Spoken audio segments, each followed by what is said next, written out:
Hello, and thank you for joining us for the Fragile Decade presentation. My name is Sean McDermott. I'm the president of Summit Investment Advisors, and I'm joined here today with Jeannie Underwood-Cotner. She's a senior vice president at Global Atlantic Consultant. Let's talk about year 4, 2 years to go before retirement. And in this section, we're going to talk about the happiness pillars to focus on. This one is all about paying taxes, and one of the biggest expenses in your retirement plan and in your life is the government standing there saying that they want your share of taxes. So with that said, Jeannie, you want to take it away and talk about year 4? Oh, sure. All right. Thanks, Sean. Okay, so let's take a look at what year 4 into the fragile decade. What are those conversations, those items that we should be addressing? What do those look like? So year 4, we're almost there. We're getting there. So number 1, this year we want to focus on discussing tax strategies with a financial professional, with Sean, and bringing in a tax professional to kind of connect the dots. So this is an item, paying taxes before we retire and paying taxes in retirement. This is an item that's always a top 5 item in all of the research. We all want to make sure, we all know we have to pay our taxes, but we want to make sure that we're smart with our money, and we're smart with how we pay taxes. And that's a whole other conversation. We have to lay out a lot of items to make sure that we're accomplishing that. And so I always say this. Is that we do, and you all know this, we do have to pay taxes. That's our duty in this country. But you know what we do not have to do? Sean, I'll ask you, do you know what we don't have to do when it comes to taxes? Overpay?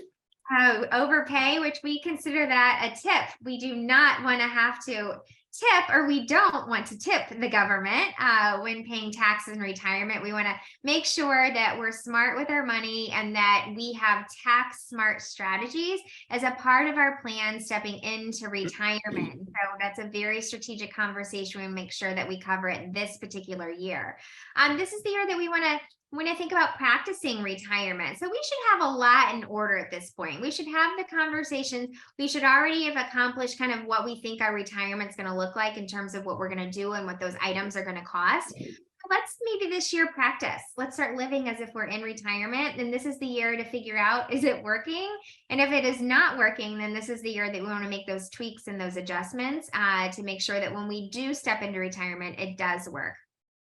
This is the year that let's explore this concept of a phased retirement. This is a newer concept, but we're seeing more and more companies and even like government entities offer this to their employees that will be retiring in the next couple of years. And what a phased retirement is instead of your employees working 40, 50, 60 hours a week, and then they figure out a retirement date, that date hits, they step into retirement, and it's bam, cold turkey. So they go from 40 to 60 hours working a week to all of a sudden nothing. And it's really hard on the system. People have a really hard time with that major transition. And so a lot of companies, and even like I said, government entities are offering this concept where they'll say, okay, this particular year, we're going to phase you into retirement with a much gentler glide path with your hours.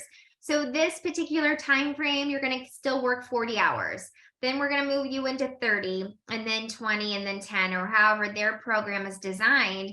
And what that does is it allows people to kind of get used to this concept where they're working less and they're experiencing what retirement's going to feel like. And so it's a gentler glide path to the day that they step into retirement. So a lot of companies are offering it. A lot of companies don't have a formal plan for it, but they're open to it. The HR world understands and knows this concept. So this is the year that I would go to your HR department and ask if there is a formalized phased retirement plan in place.